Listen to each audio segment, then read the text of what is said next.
start? You want to start now? Yeah, should we get started? Ladies and gentlemen, welcome to this evening's presentation of Varsity basketball, NEPSAC Class A, between the Salisbury Knights and the Westminster Martles. This is Ben Walsh, along with our co-host Jordan Rochison. Jordan, how you doing this evening? I'm doing okay, Ben. How are you? I'm doing well. After the long contract negotiations, we finally settled, and we're calling our first game of the season. Our first game. I'll tell you what. They had to bring in an arbitrator to make sure they could get the no trade clause out of here. But I said, if you got to send me to some other school, I don't want to play here. Yeah. Well, that's always the reality that we deal with here in NEPSAC Class A basketball. But let's talk a little bit about this evening's game. Please. We've got, obviously a little bit of a hometown bias here representing Salisbury, so we're going to talk about them first. Shout out to all those parents, brothers, sisters, cousins, mothers, daughters, maybe just friends, college coaches, opposing coaches that are tuning in tonight. We'll try to give you a quick rundown before we get going here, and then we'll watch what goes down. So, last game for the Salisbury Knights, we had a 70-33 lopsided win over Brunswick. That's what the kids will call a big dub. A big dub, a huge dub, a runaway dub, and it was a close one in the first half. Salisbury was up 10-8, but then that followed with a 31-7 run by the boys, ending in a 41-15 halftime lead. Suffice it to say, that was a team effort. What do you think about that? Yeah, that was definitely a team effort. I mean, anytime you're able to put up 70 points at the high school level, it's not just one guy going off for 50 unless it's some kind of Marvin Bagley, Shaquille O'Neal level player. But here at Salisbury, we're all about the team. Although I have to say, leading off our season, or I should say, the kind of hallmark of our season has been the extraordinary play of one Mr. Bryce Daly. Bryce Daly, absolutely. And shooting, team shooting and the impact of Bryce Daly is going to be a big part of the game today here. Salisbury has kind of been up and down in the offensive category. As they say, it's a, make or take league here, and teams that usually shoot better end up on top. What do you know about Bryce Daly? What can you tell us about Bryce Daly here? Mr. Bryce Daly, who's number 3, he's going to be our starting point guard for the Crimson Knight here. He's been terrific all season. You watch him, and he's just got a nice smooth stroke. When he lets go of the ball, he can really hit it from all over the half court. And he is committed to play basketball at the next level at UMass Amherst. Let's go. That is real basketball, ladies and gentlemen. Is that UMass Amherst, UMass Lowell? Do we know which UMass he's going to? It's somewhere in Massachusetts. You'd have to ask Bryce. He's representing the University. But I'll tell you what, he's killing that high top fade right now. That's going to be a key. Another guy that has been killing it recently for the Knights has been Brandon Ruffley, the sophomore, at a sizable 6'8". My God, what did they feed this kid growing up? Probably milk. Probably right. And hopefully we're feeling it tonight. Now, a story for the Westminster Martles, and we'll discuss that name a little bit. Martlets, whatever you want to call them. We've got the etymology coming up a little bit later. You guys hang on at home there. I know you're eager to hear the etymology of the martlet. Leading scorer. We're not going to give that to you in the beginning. Leading scorer Chris Robinson, unfortunately, suffered 2 techs last night on their last game. I don't know, last night, whenever the last game was. And he will not be playing tonight. So that's a big hit for the Martlets. A huge hit for the Martlets, and potentially for us spectators, because we're fans of basketball. Well, we're certainly fans of basketball, and anytime you see some young kids matching up against one another, you want to see the best ones out there on the court. And Speaking of spectators, I have to say, there's the starting bell.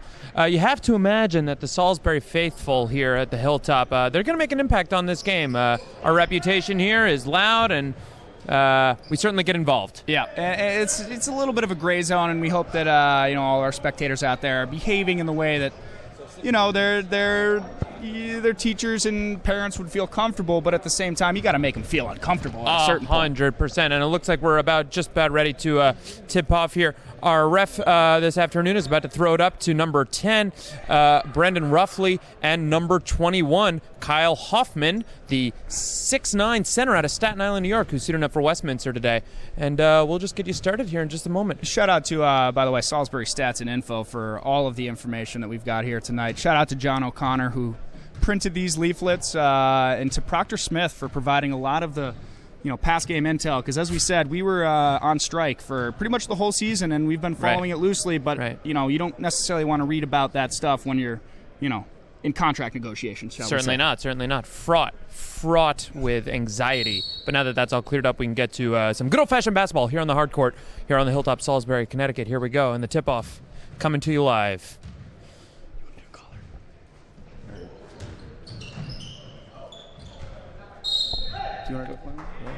And that'll be Salisbury ball off the jump. Tipped out by Westminster. Inbound by the baseball player. We'll see what set Salisbury's coming out with here. Coach Dodson in his third year at the helm. After a tough season last season, looking to turn things around here. We've got a lot more size, a lot more of a presence physically, and hopefully that will manifest itself here. That was a nice feed from Oliveris, but number 22, Sean Angolia, got fouled on trying to tip it in on the lay. And I have to say, speaking of rough seasons for Mr. Dodson last year, it's nice to see him up and walking around along the sideline. I have to say that much. Absolutely. Hopefully not too much stomping. Hopefully some more jumping for joy. Yes. Although he's not been known the type to express himself necessarily in that way.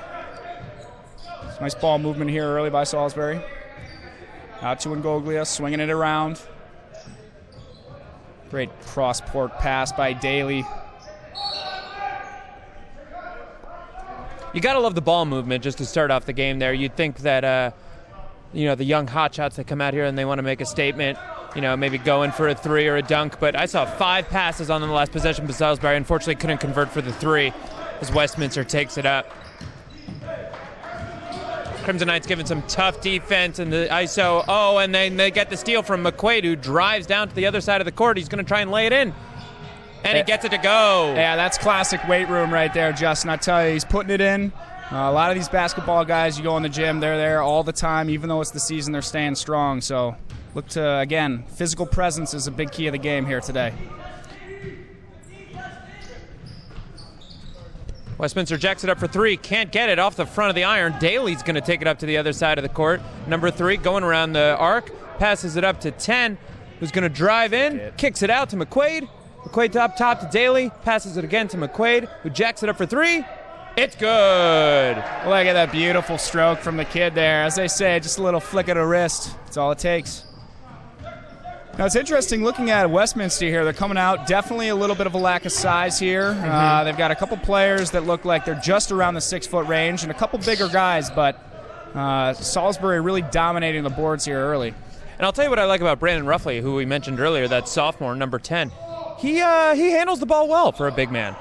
At 6'8", he can run the floor a little bit. Not quite as much as Daly, but he's got the good makings of maybe a shooting guard down the line. Well, absolutely. I mean, you got the NBA, you got the G League, and you got NEPSAC Class A. So, there's actually, for real, a lot of good talent coming out of here. A lot of players going on to play some collegiate ball. Certainly, yes.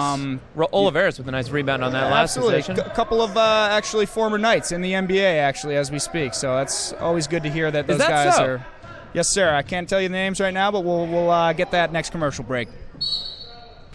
Ooh, travel called on Westminster after the Knights rebound after a missed layup by Daly. Daly's going to take it out, try and inbound it to the Knights.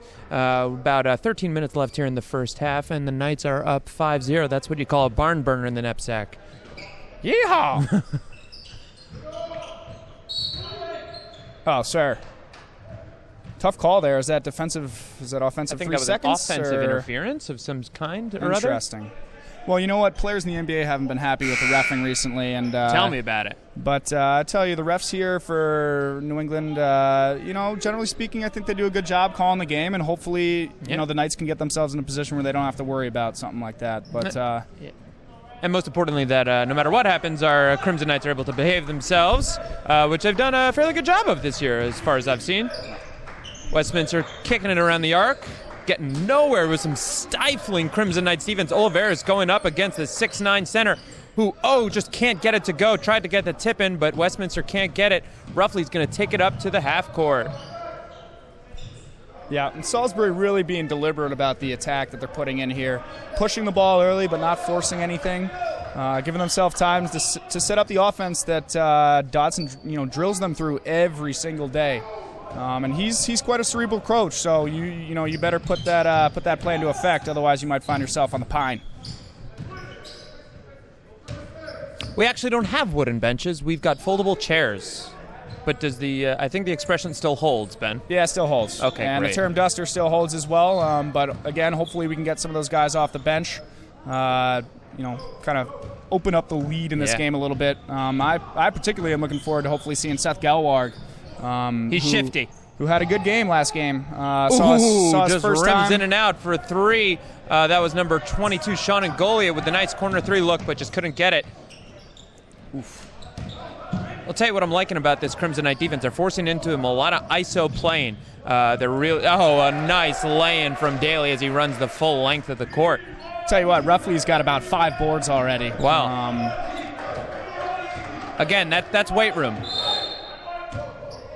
Westminster's going to call their first timeout.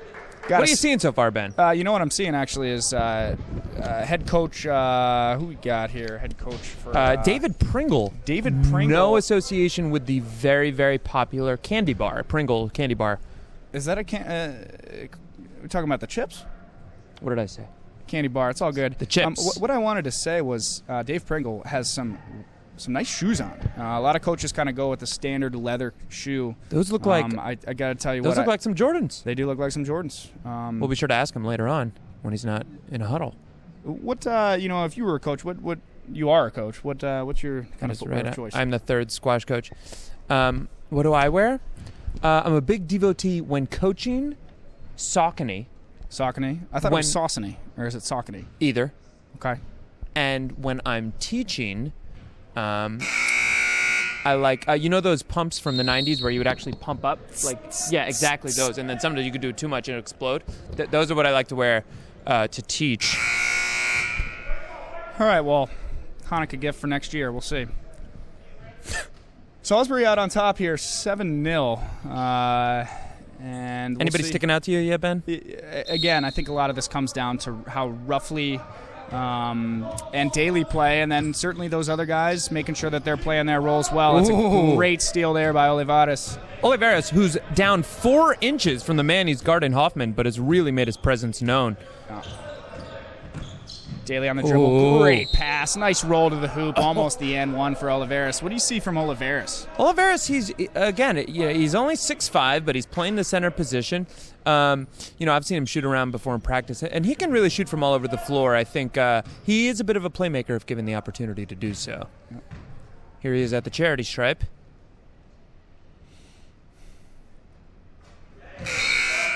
First one's good. Smooth stroke from the big man right there. You know what I'd like to see? I'd like to see some of our players do something more creative at the free throw line.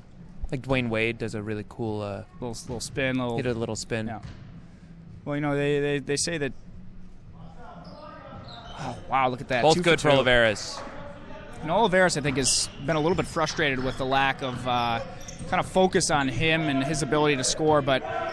He's really coming along, and I think in the next couple of years and towards the end of this year, he's going to find his stride and, work within the system that Dodson's established. But he'll get his. He made some timely baskets in the last win. Well, I imagine now, Ben, you are varsity soccer coach, so you probably know this a little bit better than I might as the third squash coach, which is more of an individualized sport.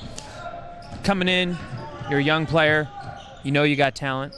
Having to buy into a system is a little more difficult than it might seem. Yeah, and that's probably one of the toughest things about coaching is, finding some way that you can get the guys to buy into what's going on. And to be honest, a lot of that's coaching, and hopefully the older guys in your team can also help to kind of spread that feel to the rest of the team. And I think Justin's getting there, and he's going to be a pillar, no pun intended, for the boys for the next couple of years. Roughly misses the 3 on that last possession. Hoffman, their center, 6'9", from Staten Island, was able to lay it in for 2. The score is now 9-2 with about 10.5 left to go here in the first half. Again, loving the poking, the stealing I'm seeing from the Salisbury Crimson Knights. Really making it tough for Westy to score. Active hands.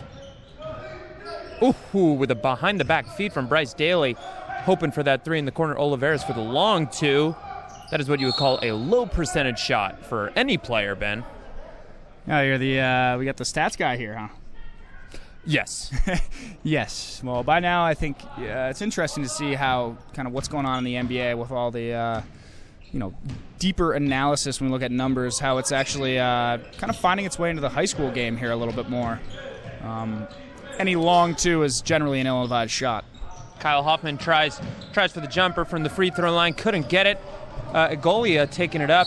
Oh, and he gets pushed out of bounds. Oh, but the ball is actually going to Westy. I guess that was not a push, just stepped out. Yeah, ref thought he had position, and early on in the game, you got to kind of get a feel for what they're calling. Certainly, Coach Dotson was hoping for a foul, but none given. Oh, great pass. Very nice feed, and the jelly, as the kids call it, from 24. That's Fritz Gale, guard out of Clinton, New York. Daly with the ball, Knights up 9-4, looking to extend the lead here a little bit. Daly in the lane, layup, with a beautiful hesitation move as he lays it in. And you know what I've noticed from their offense, Ben? They space them out really nicely.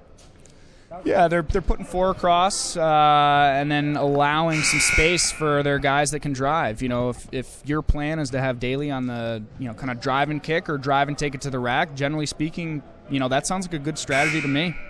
100%. He certainly knows how to handle the ball. He's not afraid of trying to fit into those tight spaces, and actually looks like he got fouled on that nice lay-in, and he'll be trying to get the old-fashioned three. Yeah. Well, last year Daly averaged 15 points, 5 rebounds, 5 assists, and 2 steals. So, he had a large burden on him last year, and it's nothing's really changed this year. But quintessential point guard line. Oh, it looks like hockey games at halftime, which means we're going to get a noisier arena here as the fans are going to come and cheer on our varsity squad. Stay with us, listeners. Top of the key is Westminster. 33 passes to Gale. Dylan Sanchez in the game, the senior 3-sport varsity athlete.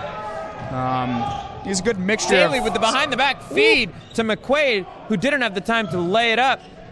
Daly's going to try and go ISO. He loses the ball, gets it back, throws it out to Ruffley, who throws it back to Daly.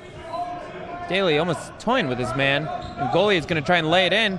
Throws it out to Sanchez for the three, who can't get it. Rebound for Ruffley. He's going to try and lay it in. It looked like he was fouled, but he didn't get it. That's okay. Ooh, and pushes a Westy player down. Dotson doesn't look very happy over there, but I think he's got to be happy with the ball movement. A lot of unselfish play, keeping the spread defense going, driving to the basket, kicking out. And Sanchez had a really good opportunity there. Unfortunately, couldn't cash it in. But those shots start falling, and Salisbury is going to be in a good spot here this afternoon. Although there are some arguments that sometimes a player can be too unselfish, passing up open looks. It would have, I think McQuaid had a chance for a layup on that last possession. Would have been nice to see him throw it up a little bit, but that's okay. He's young, he'll learn.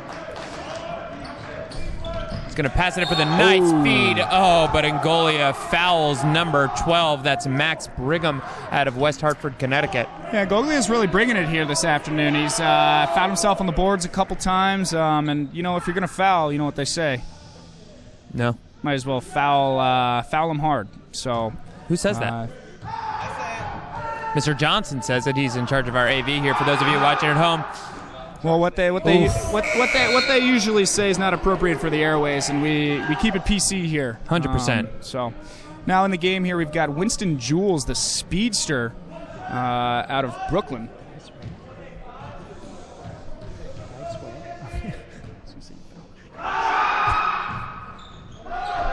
Yes, nice board Jules by with Jules. The rebound as he couldn't get the back end of those pair of free throws. Daly's going to take it up. Look for Jules to get involved from behind the three-point line and also maybe to lay it up a little bit. He is, as you said, very, very shifty. He's one of the shorter players on the Knights. Oh, no, it gets stolen. Number 11, Ian Dardani's going to take it up and try and lay it in. Couldn't get it. That's great defense by Sanchez. Going up strong. Gets the rebound. He's throwing it up to McQuaid, who's got the open look, but he can't. He passes it to Sanchez, who can't get it to go. Rebound by Kyle Hoffman.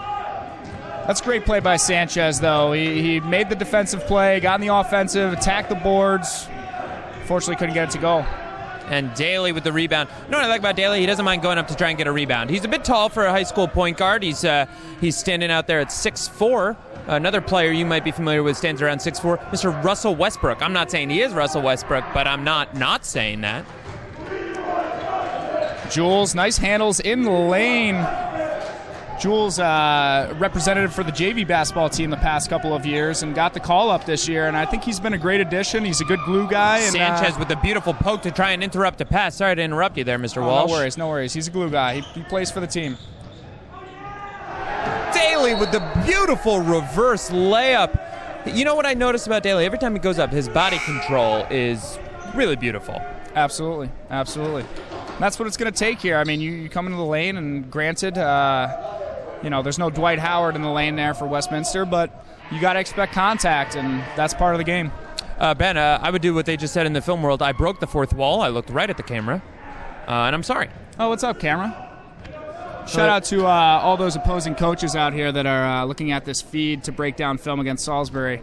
Mm-hmm. Tell you what, what we have to say out here is strictly confidential, and what you're seeing out here is the truth, though. The truth. You better watch Paul out. Pierce is playing for us. You better watch out because Salisbury's coming for you, all right? We still got half the season to go here. Now, can I tell you a story, Ben?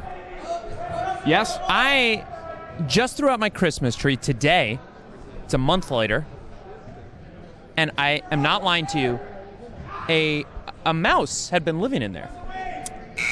Brought it to the curb, okay. Mouse scampers out. Oh, mouse scampers out. I thought you were going to say that the mouse is still in your house. No. Thank goodness for that. Just goes to show you should get rid of your Christmas trees early. Anyway, we're back out of the timeout. Thank you for not telling anybody about that, Ben. It's a little embarrassing. Sanchez up top, guarding. Winston Jules active. Roughly getting a nice poke out of Kyle Hoffman there.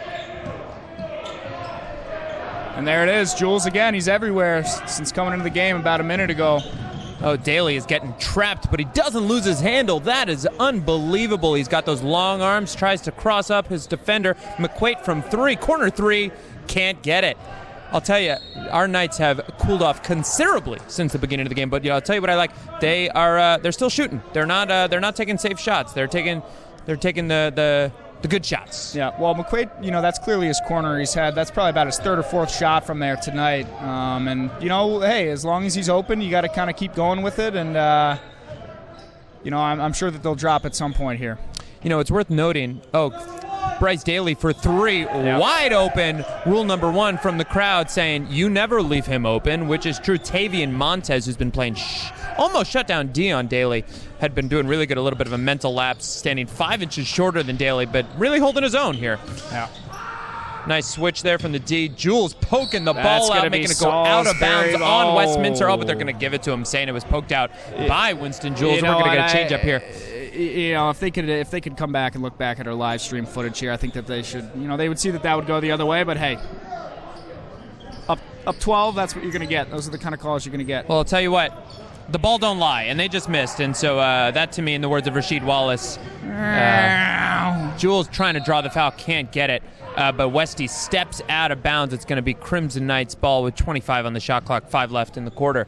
In the half. Well, Jules suffered an injury, unfortunately, earlier this year. He's a critical member of the Salisbury Knights football team, and they really missed him this year. But he's fast, and he's been in the game 2 minutes. He's got a couple of boards, a couple of steals, and we'll see. When he comes out of the game, I'm sure he'll get rousing applause from his Sarum brothers here. Dylan Sanchez just missed the corner three as it hits the back iron. Number 11 taking it up the court. That's Ian Dardani out of, this is a good one, Wackabuck, New York, standing 6 feet, 160 pounds. Daly up onto Montez. Oh, and Jules gets a rebound. That's Montanez from Westminster, their point guard. Daly's going to take it up. Daly's got one leg warmer on. Yeah, it's just classic style. It's a little bit of mellow. Yeah. Mello does that. No hood on, but Oliveris almost got it poked away. Daly's there for the corner three, fakes the shot, can't get it. Oliveris, nice feed from Daly, gets it to go, just touching through the net. And that's a beautiful cut right there from Oliveris, and that's one of the reasons why we're so excited. Look at that off-ball movement. He's a cannonball out there, but he can move quickly. He's got. Westminster tried for the nice tip-in off of a Hoffman miss, but couldn't get it to go. Daly's going to take it up the court. He's calling a play. Apparently that play was, let me take it. Wanted a foul there, couldn't get it. Hustling back on D. Knights don't pick up the fast break. That's an open three, and it's good for Westminster.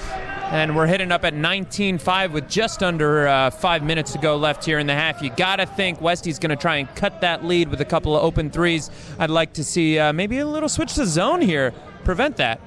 Yeah, Knight's got to talk that one out better. Left open for a wide open three. That's unacceptable.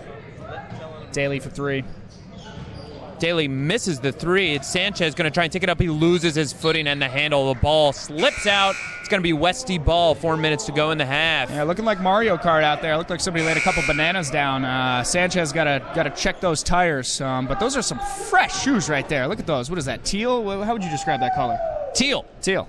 And great reference for those of you listening at home. You might not be aware of a very, very popular, at least in its time, I believe it's Mario Kart video game where you would French be a version. plumber. Salisbury ball. I was gotten carried away a little bit. You know, this might have been why those contract negotiations stalled out so long. You know, we're not perfect out here, but we're doing our best. I don't like pointing fingers, but if I would, it would be at me. Montanez is going to pass it over to Gale, who can't get the jumper to go. Here's Ngolia taking it up. Nice hesitation move, but can't get it. He's getting stifled out there by Westy. Ngolia throws it up to Daly, passes to Sanchez, to McQuaid, back to Sanchez. Sanchez dribbles. Ngolia going to try and take it himself. No, he passes to Stone, to Daly. Oh, and they are just shutting them down. Some nice defense here from Westy. This is good defense by Westminster. Shot clock is getting down there. Sanchez is going to try and jack it up for the corner three, and he gets it to go. Beautiful possession there from Salisbury. Not getting too heated, not forcing any shots. Yeah, Westy coach has got to be happy with that possession. Obviously, you don't want to give up the triple there, but that was good defense by Westminster, and they're going to need to pick that up if they want any chance of coming back in this game. Yeah, you're going to notice a noticeable switch from Westy. I noticed them going to a couple more doubles and close-out defense than the prevent that they were going for earlier, trying to pass it inside to Hoffman. Can't get it. Oliveras gets the steal, and Ngolia is going to take it up on his own. Is he going to find Stone? Yes, he is, but he traveled. Yeah, they would have given that one in the NBA. We're not quite there yet, but that's, again, good defense by Westminster. And, you know, when you're only scoring 8 points here with 2:48 left in the first half, you know, they definitely can't afford to let Salisbury get more, but they got to start scoring a little bit. Yeah, 100%. And you got to think maybe if Westy was taking a page out of Salisbury's book, taking some safer shots, then this might be a closer game than it is at the moment. Montanez trying to go ISO on Ngolia. Can't get it. Hoffman out of the three. Passes over to Gale. Gale's going to try and jack it up for three. Can't get it off the front iron. Ngolia is going to take it up also with some nice ball movement there. He passes over to McQuaid, who gets the nice lay-in through traffic. Yeah, and that really starts with McQuaid right there. That was great defense. Didn't foul on three. Boxed out his man. Allowed for Ngolia to pick up that rebound, then finished on the opposite end there. Just some good, fundamental basketball. That's what win these high school games. You don't need transcendent talent in the LeBron James mold. Sanchez getting called for a reach-in. Probably justified. That's a tough one, you know. Hey, we'll give it to him. We love the effort there, though. Love the effort. And back into the game here, we've got the big man, 6'8". Roughly. Brandon Roughly. You know, wearing number 10. Some say he plays like Messi out there. Montanez with the jumper from the free throw line. Can't get it. A lot of hands in there. Daly comes away with it. And he's just going to pace himself like a smart point guard would, knowing you're up, knowing you got the clock on your side. He's not rushing anything. Oliveira's trying to set the screen, nothing doing. Daly gives it up to McQuaid. McQuaid passes it up to Roughly, who's going for the three ball, and he gets it. That's Salisbury up 27-8. That's just smooth shooting right there. Smooth shooting. You know what they call him? Tex. Well, Roughly had a game earlier this year against the Williams JV squad in which he put up 36 points and 13 boards. So that kind of gives you an idea. I mean, he's going up against some guys a couple years older than him, but that's 6'8". He can shoot over almost anybody. 100%. And he's got that sweet shooting stroke from outside, which you might not get from some of the bigger guys in the league. But just, again, more reason for optimism this Salisbury squad, particularly with their sophomores. It's great defense there by Salisbury. McQuaid passes it up to Daly with a nice spin move. He's going to try and take it. He gets fouled with a reach-in. Yeah, and any team's going to play physical against Bryce. If they get the scouting report, they know that that's kind of, you know, that's our guy. I don't know if we have a Batman-Robin situation or a double Batman situation, but, you know, you better lay hands on Daly and make sure that he knows that you're there. Great way of putting it. I think if there were a Robin to Bryce's Batman. Great metaphor, Ben. You'd have to think it's Roughly because he brings something different to the table with his size. And Daly hands it off to Roughly, who's at the top of the key, dribbling it through the legs a little bit, toying with his man. Oliveras has the ball. Is he going to take it himself? He's going to pass it very nicely to Daly, who's going to try the fadeaway too, and it goes. Smooth stroke. You know, Salisbury doing a good job of sharing the ball, but, you know, definitely putting an emphasis on feeding Daly as he's their best shooter, and he's showing that here today. Oliveras is going up against Hoffman in the paint. Hoffman goes up high, can't get it. Hoffman shooting 1 for 4 tonight. Here in Golia's, hits off his back foot. Westy screaming for their players to go to the loose ball, but again, they didn't. That's another mature play there by Oliveras. You know, standing up strong, not fouling. You know, the worst thing that you can do when a team is down to you is to foul them and stop the clock and put them on the line. So good defense there by Oliveras. Oliveras takes a shoulder to the nose. And that's the end of the half, ladies and gentlemen. I think either that was the end or they're going to run it off. But Salisbury with a commanding 29-8 lead here as the Knights and the Martlets head into the locker room. And we'll be back in 2 minutes. Thanks for joining us here. All right. You guys are live still. How am I doing? Yeah, we're we're still live, but we said we're going to take a 2-minute break. First time. Okay. They know at home. They know to not be listening. It's not over. With the play-by-play? I don't know. Totally. I think we've got a great balance here. Do you like my story about my Christmas tree? Yeah. Fun fact, I actually haven't taken out my Christmas tree yet. It is still in my... That's hysterical.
transition naturally into what was your college radio show about? All right, welcome back here to the Flood Athletic Center here. FAC. The FAC, as they sometimes call it. Salisbury up here 29-8. It's been a great first half here for the Salisbury Knights. What were some of the keys out there? What did you see from the boys that led them to this lead? There are two real big components. I'll focus on either end of the floor for a second. I think defense, they did a terrific job of not allowing any passing lanes, right? They really made it a crowded, kind of traffic-jammed half court for the Westy people. So, even when they found their way down in the paint, they closed down on them quick. So even their big man, Kyle Hoffman, couldn't really get any clean looks. On the offensive side of the ball, you had to admire how many passes. I'm watching, I'm thinking of Greg Popovich, the whole one more philosophy. Keep passing. You got an open look, there's a better look out there somewhere else.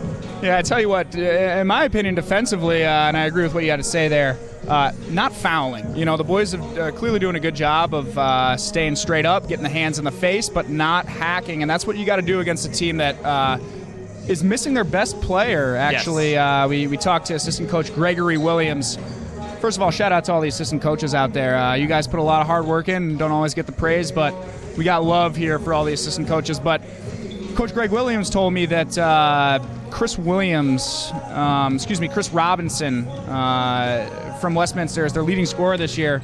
He got 2 techs last game and is missing this game. So it shows, when you score 8 points and a half, it's not a good thing. Well, so, speaking of techs, I'm a big NBA fan. Are you a big NBA fan? Oh, absolutely. Why do you think we're here right now, baby? Yeah, that's true. All-Star rosters just came out. Any notable omissions for you? Well, I know you're trying to prod the beast here. I'm prodding the beast, ladies and gentlemen at home. I know exactly what he's going to say. As a big Suns fan, sad to see that Devin Booker was not on this year's roster, but got to be honest. And no Steve Nash. No Steve Nash. He's been hanging out in California with his kids these days. Did he get traded? And you know what? I'm not sure if he's officially retired, but TBD. At this point, he basically just lives on in my dreams of the mid-2000s when my team was good. But back to Booker real quick. He's been great, but the NBA is so full of talent these days that particularly guards. For every snub that there is in the West, there's 10 players that are good. We're talking Lou Williams. We're talking Ben Simmons, who's not an all-star. Paul George.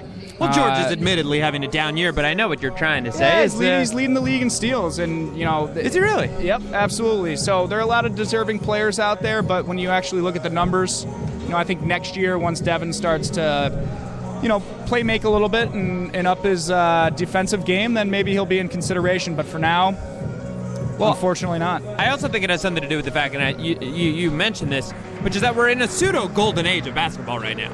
There are just so many good, transcendent there is not a single... I love Devin Booker, and there's not a single person I would take off the Western Conference roster to put him in. Yeah, absolutely. And as a biased fan, I agree. If you actually look, there's a 3-year period between the birth years of 88, 89, and 90 where the NBA is just chock full of talent, and for some reason in those 3 years... it must have been something in the water because it just churned out some of the best stars that we have today. And then the years, before and after. 88 through 91? 88 through 90. Can I guess a few of them? Go ahead. Devin Booker.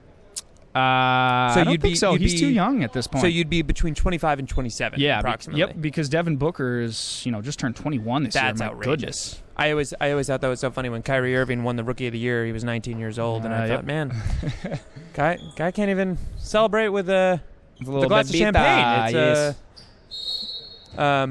Let's see. Kyrie Irving probably. All right, okay, we're back at the half. And here's Montanez taking it up for Westies, going up against Daly. And you got to love the defensive look that Salisbury's coming out with. There's no clear lanes once again. They're all forced to pass it along the top of the arc.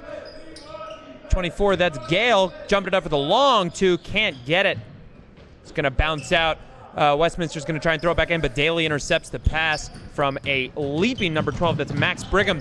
Daly's taking it up. He's going to take it himself. He goes for the lane, gets fouled as he shoots, misses the shot. Yeah, and a hard foul there from Westy, but again, that's too easy. You can't give Daly, 5 feet of space underneath the three-point line to get into the lane. That's his game. If he's wide open for a shot, he'll take it. Otherwise, he's going to take it to the rim. He's going to draw contact, or he's going to kick.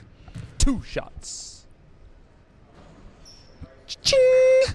First one swirls in for Daly. He gets his high fives from 2 of his players, and noticeably Ngoli and McQuaid were upset that they didn't get a little high five. Tough life. Daly gets both of them to go. That's 2 points. Salisbury up 31-8 right out of the half. Dotson going with the starting lineup for the first half, hoping to extend the lead here, give a little bit of a cushion. We've got 15 minutes left to play here, and you never know what is going to happen, so hopefully we can extend the lead. And you're noticing a change here from Westy, number 11 now on the court. He was on earlier, but now he's starting Ian Dardani, who's playing some handsy defense. Justin Oliveira's trying to fake out his man. He goes for the lay-in, and he can't get it to go. But, boy, he just rebounded the ball over 4 Westy players. And that's the strength there. He puts the work in, but that guy is just born strong as well. He is a strong man. And he saw his opportunity to go 1v1. Definitely a mismatch. Anytime he can get down low, get those shoulders down, he's going to take it to the rack. Good job following it up, getting his board, and not being afraid to go back up with it. And he'd get mad at me for saying this, but Justin's a fantastic singer. Fantastic singer. Oh, well, we'll have to find that. He is clearly mad at me because the first shot rims out. Yeah, well, we'll find a clip of that maybe for the next game.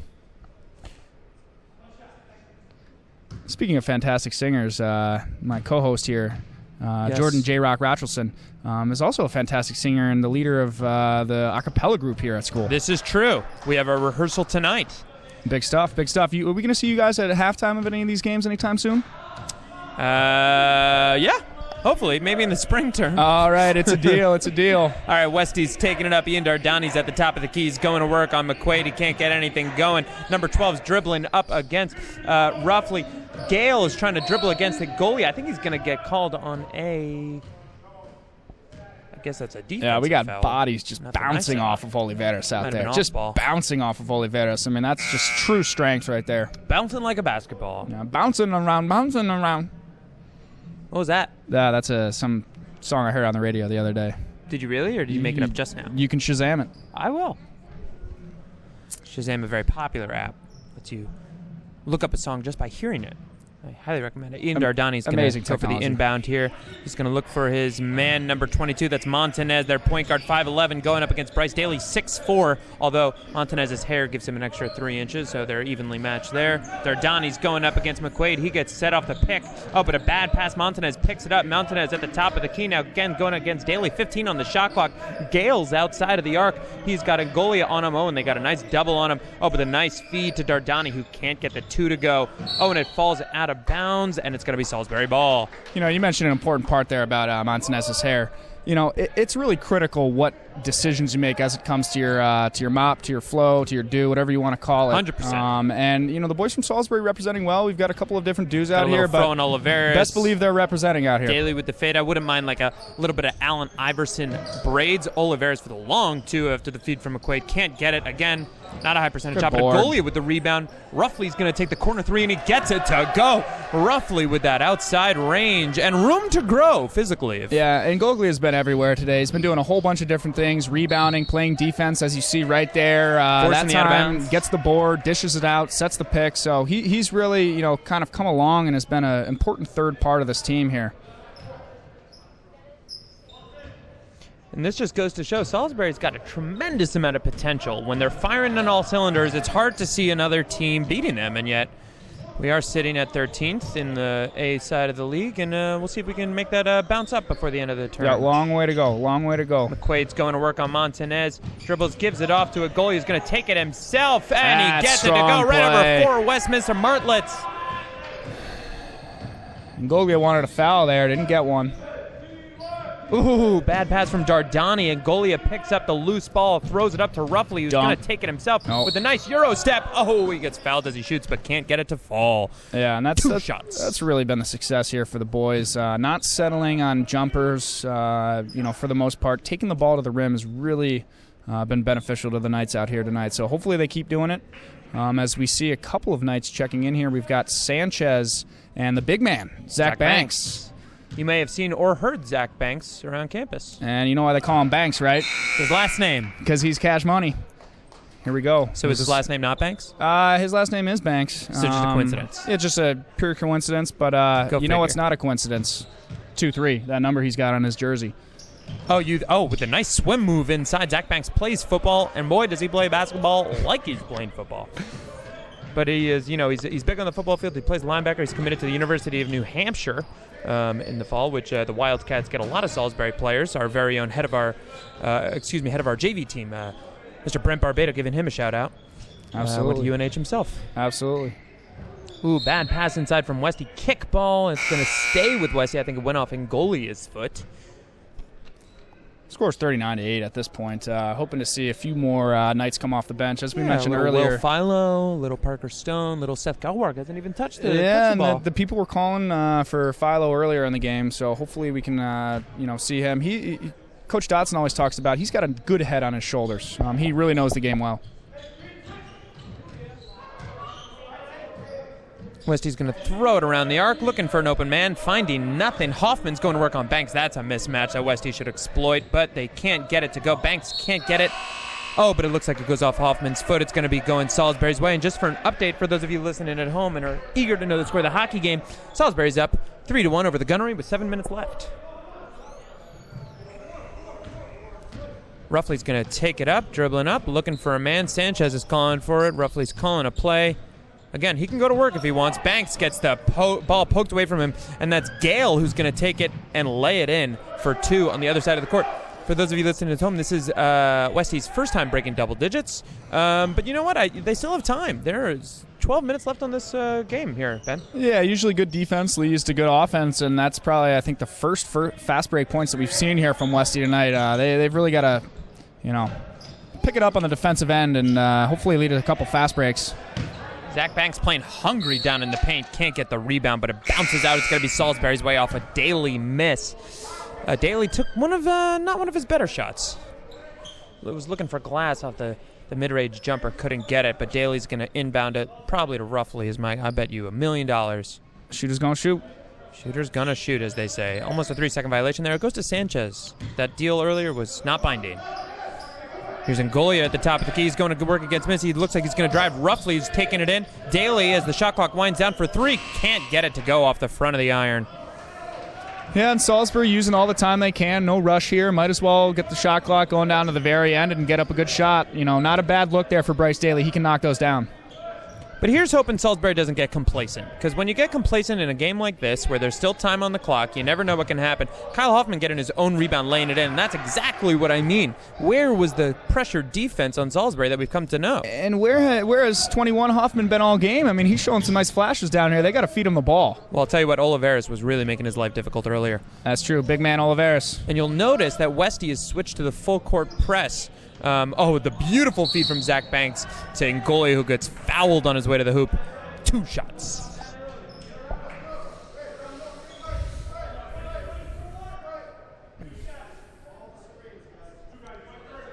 Tell you what, Westminster shot so poorly in the first half that it reminded me of one of my most favorite quotes that I've ever heard from Coach Dotson, that he would describe that shooting performance as a rock fight. A lot of turnovers, a lot of bricks. And you know what they say about a rock fight? Nobody wins. I was going to say nobody wins in this case. You just go home with a bloody nose and an angry mother. When was the last time you had a rock fight? Yesterday.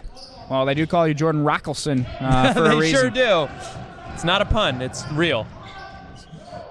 Westy's got the second rebound off those free throws. Ngolia couldn't get it, and Ngolia is now taking it up after the missed lay-in from Westy, but they're going to call a off-ball foul on Salisbury, as Kyle Hoffman's a little slow to get up, helped up by his teammates. He'll be fine.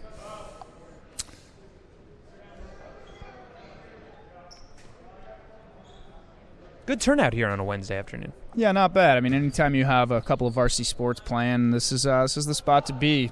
Special shout out here to Dick Flood, rector of Salisbury School, who helped to make sure that this all happened. This is a beautiful facility, and we appreciate having it. Every day we show up.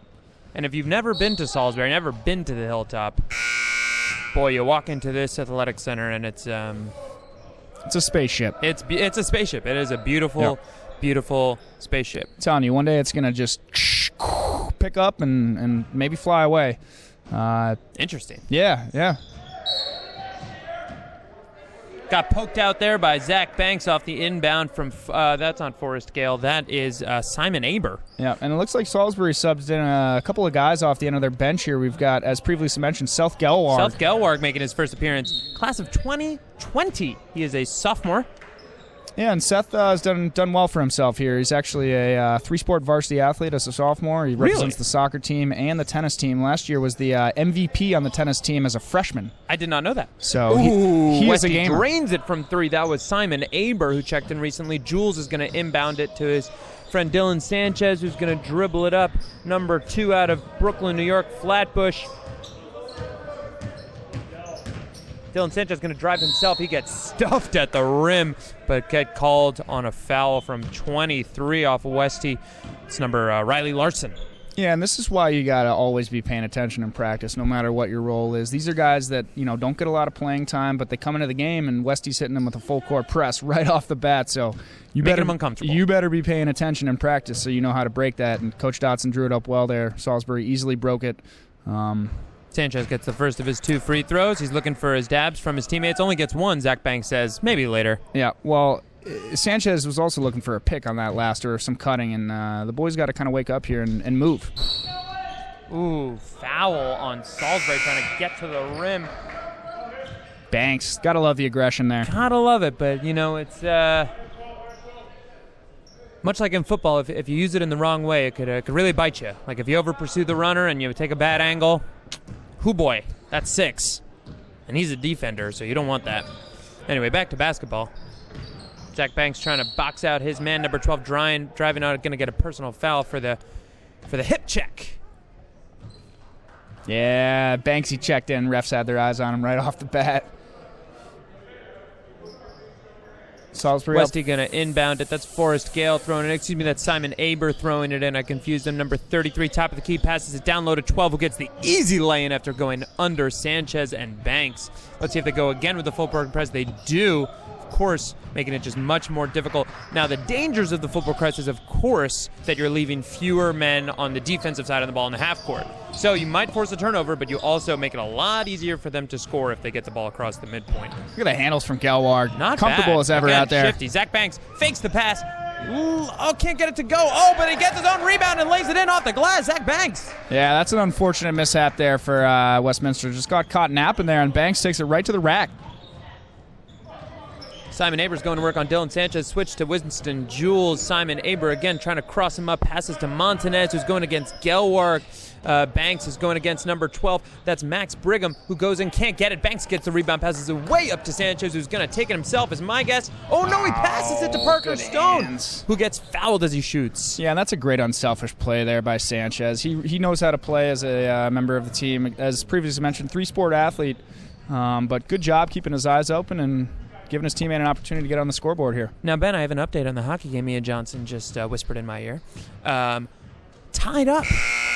Gunnery tied it up 3-3 with 3 left in the game. Well, in the it's not the third? In the second period. It is the third period. I can see it from here. I know. Well, best of luck to our Knight brothers over there Knights on the ice. And I'll tell you what's important right now about South Gelward being out there on the court is you'll notice who's not on the court.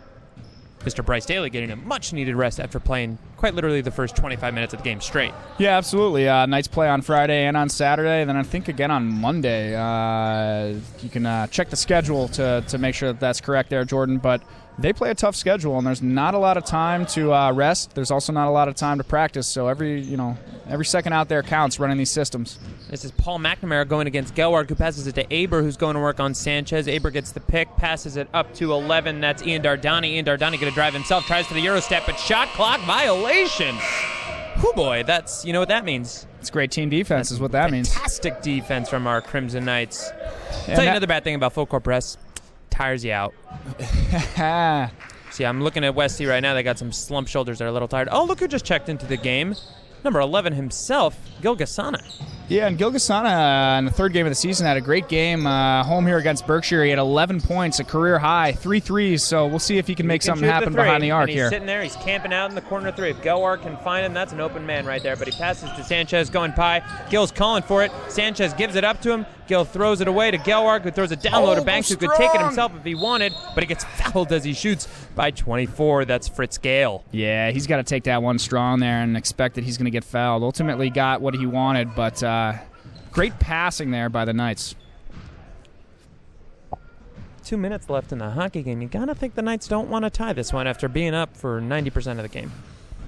Zach Banks at the charity stripe, dribbling. He's got a cool little routine before he shoots. Oh, absolutely. Look at the flow. You know, we talked about hair earlier, and this is boys' school, so we're going to spend a little bit of time on that. Trimmed it back since football season, but you know, he's got a nice kind of 70s feather going right now, and that's going to serve him well at the stripe. 1 for 1. Reminds me of Bill Walton, my old friend Bill. Yep. Banks gets his second of free throws. That's all you can ask from you guys coming off the bench. You know, coming in and doing what's expected, knocking Looking down free like Bill throws. Walton. Montanez going for the long 2 after getting the nice pick from Dardani. He gets the 2. Jules is going to throw it into Sanchez, who almost gets it stolen. Sanchez going to work on Dardani, who's playing some very, very harried, what I would call defense. Tries to pass it into Jules, but it bounces out way far away. Oh, and coming to the game, Brooklyn's also very own Skylar Crawford. Yeah, number 12. What was that word used there? Harried? What's your job? He was harried. His defense was very, nice English teacher action there. Thank you, yes. Gelward running the point. Westy coach calling for defense to be on their hip, and boy does it show. Crawford at the top of the key against Dardani. They call a push. Offensive push off of... Excuse me, that was a defensive push to Ian Dardani.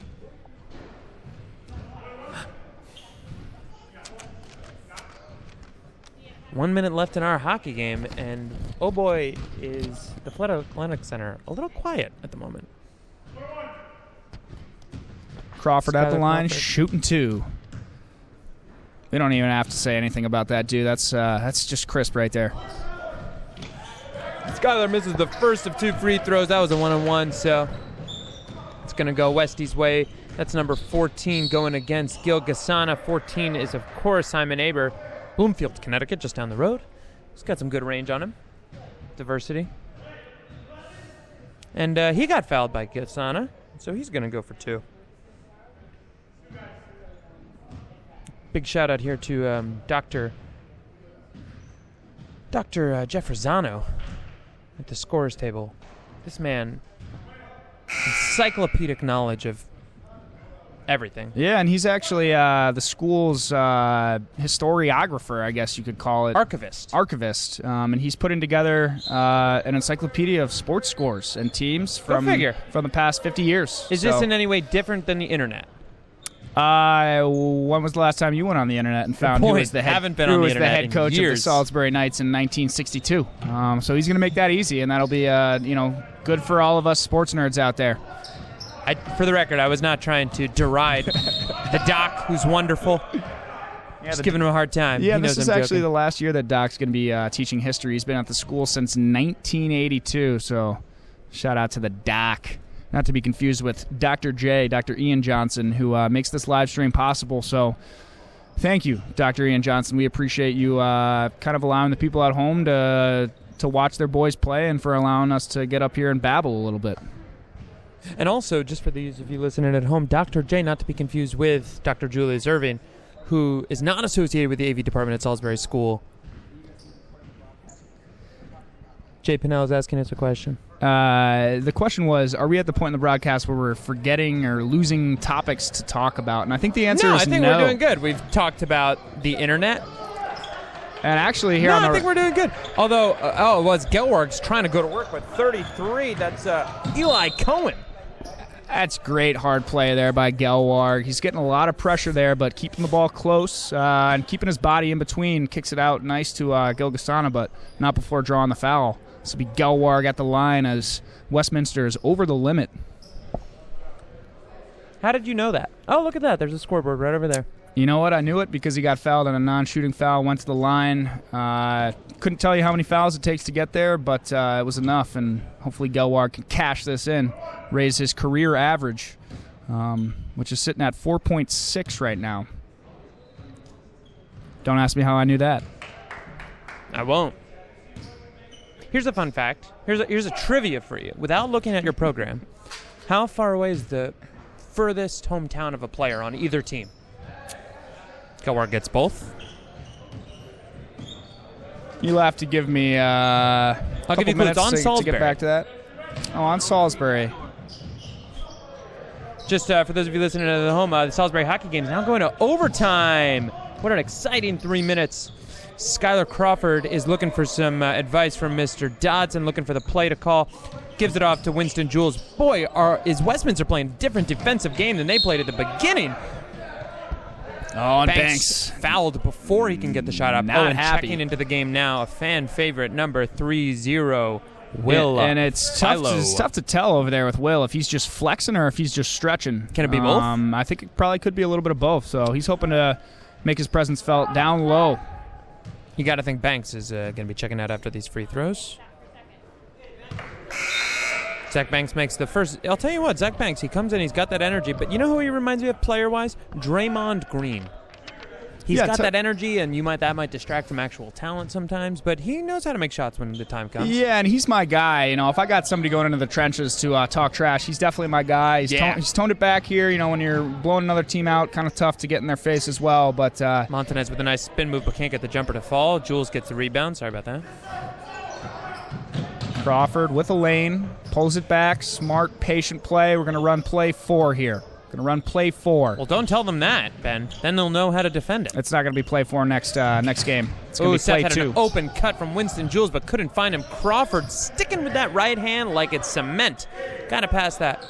Gil Gasana for the deep 3 as the shot clock goes, and he gets the ball. Salisbury breaking the 50 barrier, up 53-21. You got to think they're trying to go for those 70 points like they did against their last game against Berkshire. Yeah, and Gasana's a streaky shooter. I mean, if he gets his confidence going and he starts to pop, you never know. Ooh, and the outside 3 from Simon Aber can't fall, and it looks like it's going off on Windsor. It's going to be it's going to be Salisbury ball. Seth Gelward is going to inbound it.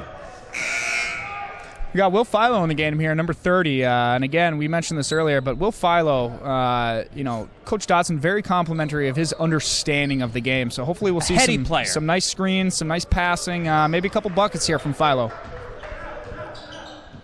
Skylar Crawford's taking it up, passes over to Gasana. Gasana throws it over to Gelward, number 4, throws it over to Winston Jules, who's cutting down for the layup, but he gets some incredibly close defense. Will Philo with the beautiful rebound. Tries to lay it in, but can't get it. Winston Jules going for the ball, tries to rip it out, but not before the ref can call a jump, and it's going to be Salisbury ball.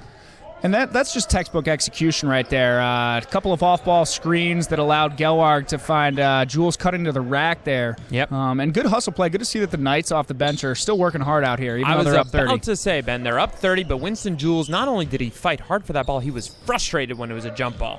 Just goes to show this guy's got passion, he's got drive, and he wants to win. Yep. Winston Jules now top of the key, throws it over to Crawford, who jumps it up for 3. Oh, just misses the basket. Yeah, caught a little draft in here. You know, everybody knows sometimes around this time you catch a little wind going. So, ooh, Montanez of Westy with the nice off the dribble jumper. It's 53-21 Salisbury as Crawford dribbles it past the half court with some intense defense from Montanez. Crawford gives it up to Jules, junior leader. Gelward, top of the key, getting some tight defense. He's going to drive it himself. Ooh, he gets tripped as he drives. I don't know if they're going to call that a shooting foul or looks like they're taking it out of bounds here. Looks like they're going to. In the bonus. Oh, yeah, look at that. In the Domantas Sabonis, as they say.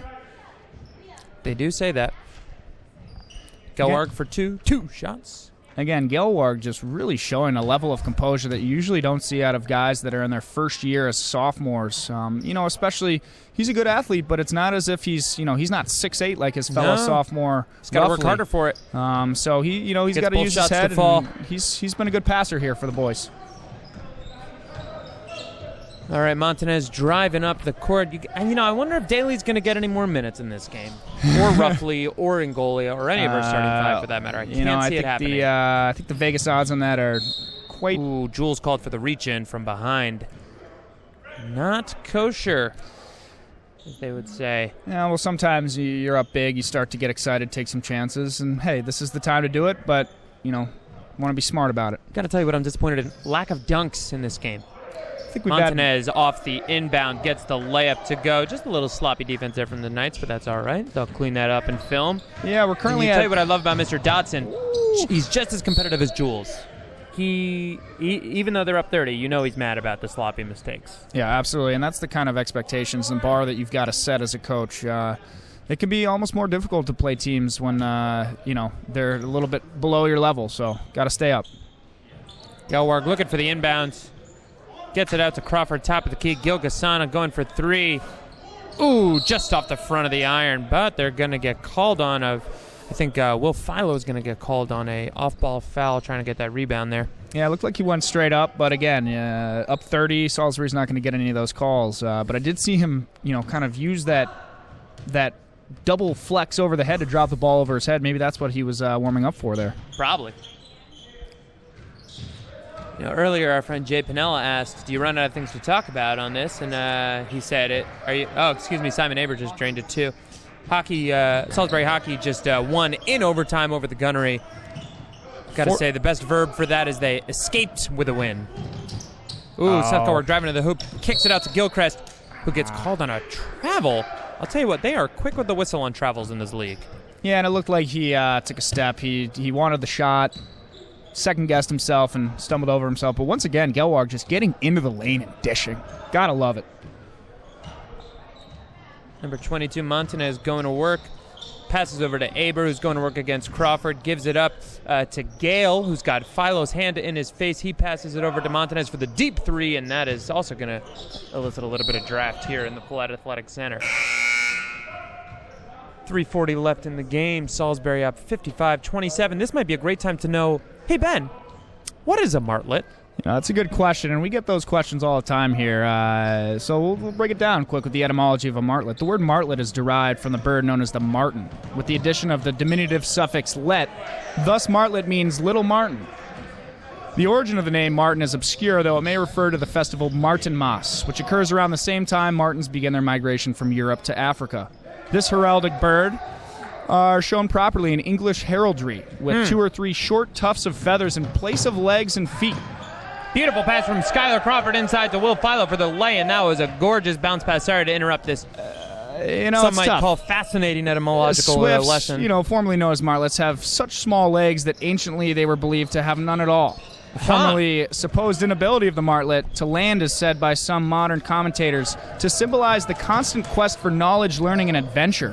What commentator said that? The commentator from Wikipedia.com. So was that Smith?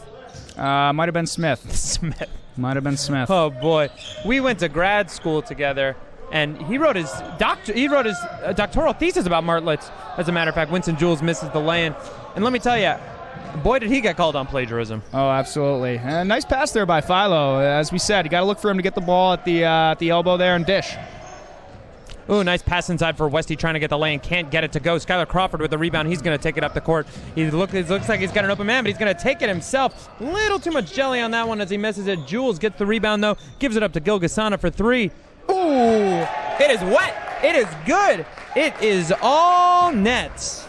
Yeah, it's his second 3 of the game, and we mentioned that if he gets hot, he can start to feel it. So would like to see Crawford get his eyes up there. He had Winston Jules streaking on the other side, and as you said, a little too much jelly. Just lay that one in. A little too much jelly, not enough peanut butter.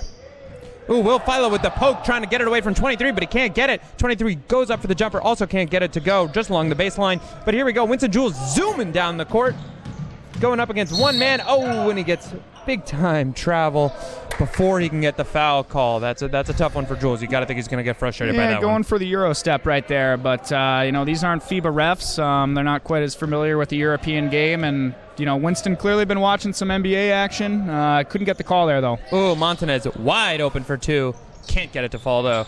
Oh, but Westminster gets the rebound. Aber takes it out to the top of the arc. He's got Crawford on him. He goes in for the nice, not quite a lay-in, more of a teardrop shot. Seth Gelwarg's now going to take it up to half court. Minute 20 left in the game. Salisbury up twice as much as Westy, 62-31. Yeah, it's going to be a long trip back to Simsbury. Westy now 1-6 in their last 7 games. So, for a team that made the New England Class B playoffs last year, made it to the quarterfinals, it's tough year. And it's worth repeating, of course, they are missing Chris Robinson. What kind of difference might that make in the game? Yeah, he's the real deal. I spoke to their assistant coach, and he said that they're going to miss him. But he's still developing. He's only a sophomore. He's got a couple more years. So we'll be sure to check in with him in a couple years when he comes back to the Hilltop. Will Philo at the charity stripe. He's got 2 shots on him. Misses the first. That's okay. Well, he's getting support from his teammates. That's what you want to see, Ben. Oh, absolutely. Now, Ben, maybe you, not to be too ahead of the game, though I feel is pretty comfortable saying Salisbury's going to pull away with this one. What's up next on the basketball schedule for the Crimson Knights? All right. Well, this Saturday we've got a home game against the Kent School, the Lions, at 3:30 p.m. here, back at the FAC. And then right back at it down the line. A tough week ahead with games Tuesday against Canterbury, Wednesday against Gunnery, Friday against Taft, Yeesh. and Those Saturday against Millbrook. A little mixture of both. So great to get some legs rested here tonight. Nonetheless, very tired. It doesn't matter if you're playing away, you're playing at home. A lot of games in a lot of weeks. I know Salisbury third squash, for those of you listening at home. Come on out, watch us. We're playing away at Berkshire tomorrow. Yeah, that's definitely a match that's worth going. People going have on been the road to talking see. about it. Have you been talking? I've been talking about it. I know that much. Yeah, I mean it's an unspoken fact. Third squash is really the place to be. And then we're just running out the clock here. Ben, my colleague here at the Flood Athletic Center here on the Hilltop, January 24th, as Salisbury pulls away for the big old dub, 62-31 over the Westminster Martlets as they line up to shake hands. Thank you all at home for joining us. Yeah, it's been a pleasure. Anytime you can double the other team's score, I think you've done a good job. So Dodson's going to be happy with this, but no time to rest. Well, I think it's safe to say, Ben, you double the other team's score, you've got a pretty good chance to win. And thank you. Well, thank you. And you can't hear this at home, but we're shaking hands right now. And hope to be back sometime soon. For all of you guys that turned your volume off, we're looking at you right now. I see you, For all Smith, of you guys you that dog. kept it on, shout out to you, and we'll bring it next time. Go Knights!